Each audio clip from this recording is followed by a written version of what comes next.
আগামীকাল ভোর 4টায় ব্রাজিল বনাম স্কটল্যান্ডের খেলা। এখন কি মনে হয়, ব্রাজিল দিবে নাকি স্কটল্যান্ড? ব্রাজিল 3-1 গোলে জিতবে। আমার তো মনে হয় 7-0 না 3-1, ব্রাজিল 3 স্কটল্যান্ড 1। না অনেকদিন কিন্তু 7 আপ খাওয়া হচ্ছে না, বাংলাদেশের মানুষ কিন্তু 7 আপ খাচ্ছে না। আমরা তো 7 আপ খাই না, তাহলে আপনি গার্জেনের করেন? না আমি তো বলেন না, জাস্ট 7 আপের কথা বললাম আর কি, 7 আপ প্রমোশন করতে চাচ্ছিলাম। আমরা 7 আপ খাই না। আচ্ছা, যারা নেইমার ভক্ত, নেইমারের খেলা কিন্তু আসলেই দারুণ, তারা কিন্তু সকাল 4টায় অবশ্যই দেখবেন, খেলাটা উপভোগ করবেন।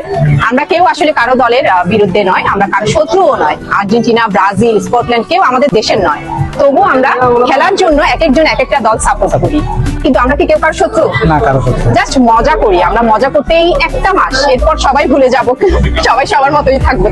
তো সবাই উপভোগ করবেন আগামীকাল ভোর 4টায় খেলা, ব্রাজিল বনাম স্কটল্যান্ড। তো সবাইকে আল্লাহ হাফেজ।